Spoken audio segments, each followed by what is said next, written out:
Hi friends, Canada దేశ ప్రధాని mark Carney భారత ప్రధాని నరేంద్ర మోదీ గారిని కెనడాలో జరిగే G7 సమావేశాలకు ఆహ్వానించారు అన్న విషయం గురించి నిన్న మనం వీడియోలో తెలుసుకున్నాం. అయితే గత 4 రోజుల ముందు నుంచి మన భారతదేశంలో ఉన్న మీడియాలో విపక్షాలు ఎంత పెద్ద డ్రామా చేశాయో, ఎన్ని దొంగ నాటకాలాడాయో నేను మీ కళ్ల ముందు చూపించే ప్రయత్నం చేస్తాను. అందుకే అండి, రోజు రోజుకు భారతదేశంలో కాంగ్రెస్ పార్టీని నమ్మడం మానేస్తూ ఉన్నారు జనం. అంతర్జాతీయ సంబంధాల విషయానికి వచ్చినప్పుడు కూడా భారత ప్రభుత్వాన్ని, భారతదేశాన్ని, నరేంద్ర మోదీని ఇరుకునబెట్టడానికి ప్రయత్నం చేయడం, విషం చిమ్మడం, ఇది ఒక పరిపాటిగా మారింది మన భారతదేశంలో. ఇక మన తెలుగు వాళ్ళు అంటారా, నరేంద్ర మోదీ గారికి వ్యతిరేకంగా ఏ వార్త వచ్చినా, మోదీ గారిని తిడుతూ ఉన్నా ఆనందకరంగా చెవులు రెక్కించి మరీ వింటారు. లేకపోతే తెలంగాణలో ఇంకా కాంగ్రెస్ కు జనం ఓట్లేయడం ఏంటండి అన్నట్టు మోదీ గారిని ఆహ్వానించినందుకు గాను ఆ దేశంలో ఉండే భారతదేశ వేర్పాటువాదులు వాళ్ళు నరేంద్ర మోదీ గారిని పిలిచినందుకు ఆ దేశ ప్రధానమంత్రి మీద విమర్శలు ఎక్కువ పెడుతూ ఉన్నారు. ఆ విమర్శలకు కూడా ఆ దేశ ప్రధాని సమాధానమిచ్చాడు. అంతర్జాతీయ దినపత్రికలన్నింటిలోనూ వచ్చింది. ఏమనిచ్చాడంటే, ఖచ్చితంగా భారతదేశం యొక్క అవసరం ఉంది, మన G7 యొక్క లక్ష్యాలను ముందుకు తీసుకెళ్లాలంటే, అంతర్జాతీయంగా మనం అనుకున్నటువంటి విషయాలు మనం సాధించాలంటే భారతదేశాన్ని పక్కన పెట్టి మనం సాధించలేము, భారతదేశం యొక్క అవసరం ఖచ్చితంగా ఉంది అని చెప్పి ఆయన మాట్లాడి అక్కడున్నటువంటి వాళ్లకు సమాధానమిచ్చాడు. ఇవన్నీ అండి దౌత్య విజయాలు. ఒక్కసారి స్క్రీన్ మీద చూడండి, టకటక చూపించేస్తాను. ఎకనామిక్ టైమ్స్లో 4 రోజుల క్రితం వచ్చిన వార్త. India not invited at G7 meet in Canada at another big diplomatic bungle Congress అన్నదన్నమాట. ఇక్కడ బంగిల్ అంటే అండి ఇంగ్లీష్లో మెసప్ చేయడం, స్క్రూఅప్ చేయడం. దాని అర్థం అంటే దౌత్యపరంగా విఫలమయ్యింది, దౌత్యపరంగా భారతదేశం చాలా దారుణమైన వైఫల్యాన్ని పొందింది అన్న కోణంలో కాంగ్రెస్ పార్టీ మాట్లాడింది అన్న విషయాన్ని హెడ్డింగ్ గా పెట్టి ఎకనామిక్ టైమ్స్ రాసింది.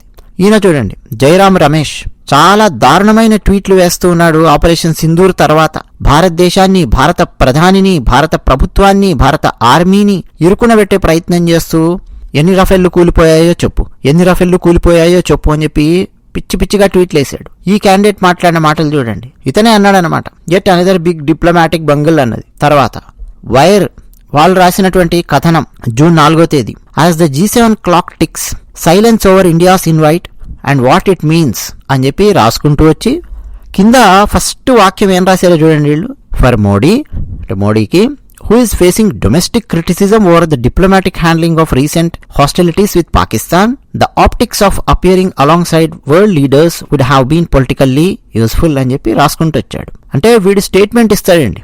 మోడీ అట డొమెస్టిక్ క్రిటిసిజం ఎదుర్కొంటున్నాడు డిప్లొమాటిక్ హ్యాండ్లింగ్ విషయంలో, పాకిస్తాన్ను హ్యాండిల్ చేసే విషయంలో దౌత్యపరంగా డొమెస్టిక్ క్రిటిసిజం ఎదుర్కొంటున్నాడు అని. అంటే భారతదేశంలో క్రిటిసిజం చేసేది ఎవరు? కాంగ్రెస్ పార్టీ వాళ్ళు. దాన్ని పబ్లిష్ చేయాలని చెప్పి ప్రయత్నం చేసే వాళ్ళు ఎవరు? వీళ్ళు, ఈ వైర్ వాళ్ళు. ఇది చూడండి, India's disastrous isolation around the world. ఇది కూడా వైర్లో వచ్చినటువంటి కథనం 4వ తేదీన వచ్చింది. జవహర్ సర్కార్, ఎవరి జవహర్ సర్కార్? టీఎంసీ పార్టీకి చెందిన వ్యక్తి నరేంద్ర మోదీని విమర్శిస్తూ, దూషిస్తూ రాసినటువంటి కథనం. ద వీక్ లో వచ్చినటువంటి చూడండి, India not invited at G7 meet in Canada at another big diplomatic bungle, Congress అన్నటువంటి వాక్యం అన్నమాట. అందులో ఏముందో ఒకసారి చూడండి. జయరాం రమేష్ అన్నటువంటి మాటలు నేను మీకు చూపిస్తాను. 2014కు ముందు G7 was actually G8 for many years. Russia ఉండేది. Doctor Manmohan Singh G8 summits కు వెళ్లేవాడు, ఆయనను ఇన్వైట్ చేసేవాళ్లు. జూన్ 2007లో famous Singh Merkel formula climate change కోసం నెగోషియేషన్స్ కూడా జరిగాయి అని చెప్పి రాసుకుంటూ వచ్చాడు. అంటే వినేవాళ్ళందరూ ఎదవలైతే ఈ జయరాం రమేష్ కాంగ్రెస్ పార్టీ జనాలను ఎట్లా వెదవలం చేస్తుందో నేను మీకు ఇదే వీడియోలో చెప్తాను. సో మన్మోహన్ సింగ్ ని ఇన్వైట్ చేసేవాళ్ళు G8 గా ఉన్నప్పుడు వరుసగా, ఇప్పుడు మోడీని ఇన్వైట్ చేయలేదు అని చెప్పి పెట్టి, but now for the first time in 6 years, అంటే ఈ 6 సంవత్సరాల్లో మొదటిసారి, Vishwaguru will not be in attendance at the Canada summit అని చెప్పి మాట్లాడాడు జయరాం రమేష్. అంటే విశ్వగురు అన్నటువంటి పదాన్ని వెటకారం చేయడం అండి. విశ్వగురు అన్నటువంటిది ఒక లక్ష్యం, విశ్వగురు అన్నది ఒక కళ, విశ్వగురు అన్నది ఒక ఆలోచన విధానం. భారతదేశం ప్రపంచానికి ఏదైనా సరే నేర్పించాలనుకుంటుంది, అందివ్వాలని చెప్పి అనుకుంటుంది. ఆ కాన్సెప్ట్ విశ్వగురు. దాన్ని వెటకారం చేస్తూ నరేంద్ర మోదీని తిట్టడం మొదలుపెట్టాడు. ఇక ఈమె చూడండి, సుప్రియా శ్రీనతే, ఈమె కూడా వెటకారంగా భారత ప్రధాని నరేంద్ర మోదీ గారి మీద కామెంట్లు వేయడం. ఏమని? కెనడా పిలవలేదు కాబట్టి భారత ప్రభుత్వం విఫలమైపోయింది అని చెప్పి ఈమె మాట్లాడడం. అలాగే ఈ చిన్న షార్ట్ వీడియో చూడండి. विश्वगुरु हमारे प्रधानमंत्री मोदी जी से पूछना चाहिए, वो विश्वगुरु है, जगत गुरु है, तो अगर उनको नहीं बुलाया है तो उनके जो भगतगण हैं वो उनको जवाब देंगे. हमको तो बुरा लगा, ये देश का अपमान लगता है मुझे. भारतवर्ष का ये अपमान है कि हमको नहीं बुलाया गया. लेकिन क्यों नहीं बुलाया गया? क्या भारत की साख नीचे गिरी है? भारत के प्रधानमंत्री को कोई पूछता नहीं है? क्या है कारण, क्या है?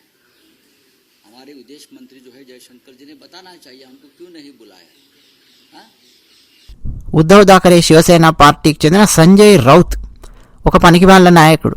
నరేంద్ర మోదీ గారి గురించి విశ్వగురు, జగద్గురు, ఆయనకు తెలియాలి కదా, కెనడా ఎందుకు పిలుస్తలేదో అని చెప్పి ఎంత వెటకారంగా సమాధానం ఇచ్చాడో చూడండి G7కి సంబంధించి. చూశారు కదా, ఇవన్నీ కొన్ని ఎగ్జాంపుల్స్ అండి. మన్మోహన్ సింగ్ ని వరుసగా ఇన్వైట్ చేశారండి అంతకుముందు. అవునా? ఒక్కసారి డేటా నేను మీకు ప్రజెంట్ చేసే ప్రయత్నం చేస్తాను. మన్మోహన్ సింగ్ గారు 2004 నుంచి ఉన్నారు కదా. అసలు ఫస్ట్ G7 కంటే ముందు G8 ఉండేది. సరే, ఫస్ట్ ఆహ్వానం పొందినటువంటిది ఎవరు అని అంటే 2003లో వాజ్పేయి గారు. అప్పటి ప్రధానమంత్రి వాజ్పేయి గారు ఫ్రాన్స్లో జరిగిన G8 సమావేశానికి మొట్టమొదటిసారిగా భారతదేశం తరపు నుంచి అటెండ్ అయినటువంటి వారు. ఆ తర్వాత 2005 నుంచి 2009 మధ్యలో ఆహ్వానం అందింది. మన్మోహన్ సింగ్ గారు అటెండ్ అయ్యారు. 2005 యూకేలో జరిగింది, 2007 జర్మనీలో జరిగింది, 2008 జపాన్లో జరిగింది, 2009 ఇటలీలో జరిగింది.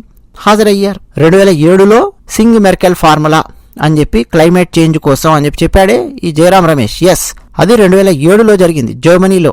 మరి 2010 నుంచి 2013 వరకు మన్మోహన్ సింగ్ గారు ఏ ఏ దేశాలకు వెళ్ళారండి G8 సమావేశాలకు? అంతకుముందు G8 ఉండేదండి. 2014 నుంచి రష్యాను తొలగించారు. సో దాంతో G7 అయ్యింది అంతే. సో 2010, 11, 12, 13 మన్మోహన్ సింగ్ గారు ఏ ఏ దేశాలకు వెళ్ళారు G8 సమావేశాలకు? ఒకసారి చెప్పమానండి జయరాం రమేష్ని, కాంగ్రెస్ పార్టీని. వెళ్ళలేదు. ఎందుకు వెళ్ళలేదు? భారతదేశానికి ఆహ్వానం రాలేదు. 2003 నుంచి 2009 వరకు వరుసగా ఆహ్వానం వచ్చింది, 6 సంవత్సరాలు. ఆ తర్వాత బ్రేక్ పడింది. 2010 నుంచి భారతదేశానికి ఆహ్వానం లేదు. మరి మన్మోహన్ సింగ్ విఫలమయ్యాడు, దౌత్యంలో విఫలమైంది భారతదేశం అని చెప్పి ఎవరైనా బీజేపీ నాయకుడు విషం చిమ్మారా? ఎవ్వరు విషం చిమ్మలా. ఎవరైనా న్యూస్ పేపర్ హెడ్డింగులు పెట్టి మన్మోహన్ సింగ్ గారి మీద కానీ కాంగ్రెస్ పార్టీ మీద కానీ ఇష్టం వచ్చినట్టుగా వ్యాఖ్యలు చేశారా? లేదు, G8 సమావేశాలకు ఇన్విటేషన్ రాలేదు అని చెప్పి తిట్టారా? ఎవరు తిట్టలేదండి. రెగ్యులర్గా ఎన్నో సంవత్సరాల నుంచి ఎన్నెన్నో న్యూస్ పేపర్స్ చదువుతున్నటువంటి వ్యక్తిగా చెప్తున్నాను. ఎవరు తిట్టలేదు. చూపించండి, వెతికి మరీ చూపించండి నాకు. మన్మోహన్ సింగ్ గారిని ఎవరు తిట్టలేదు. ఆహ్వానం రాలేదు, దట్స్ ఇట్. ఓకే, వస్తే పోతాం, రాకపోతే వెళ్ళాం, అంతే. సో 2010, 11, 12, 13 ఆహ్వానాలు లభించలేదు. సో మన్మోహన్ సింగ్ గారు వెళ్ళలేదు. మరి మన్మోహన్ సింగ్ ఫెయిల్ అయ్యారంటారా? ఆలోచించమని చెప్పండి. చూపించండి మన్మోహన్ సింగ్ గారి ఫొటోస్. 2010 కెనడాలో జరిగింది.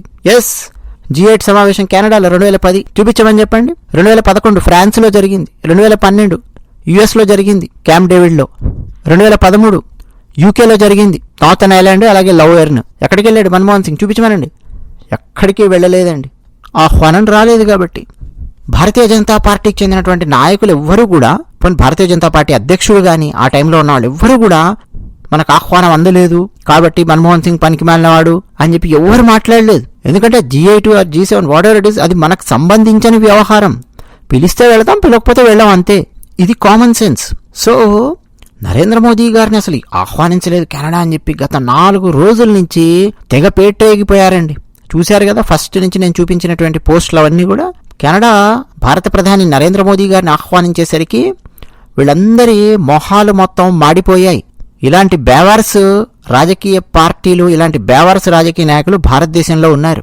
ఒకవేళ కెనడా ఆహ్వానించకపోయినా ప్రధానమంత్రి నరేంద్ర మోదీ గారు విఫలమైనట్టేం కాదు. ఇది కామన్ సెన్స్. అంతర్జాతీయ రాజకీయాలు వచ్చినప్పుడు, అంతర్జాతీయ విషయాలు వచ్చినప్పుడు, భారతదేశం యొక్క ప్రతిష్టకు సంబంధించిన విషయాలు వచ్చినప్పుడు కూడా కాంగ్రెస్ పార్టీ ఎంత అసహ్యకరంగా భారతదేశాన్ని, భారత ప్రధానమంత్రిని బ్లేమ్ చేయడానికి సిద్ధంగా ఉంటుంది అన్నది మరొకసారి రుజువయ్యింది. అదే విషయం. ధన్యవాదాలు.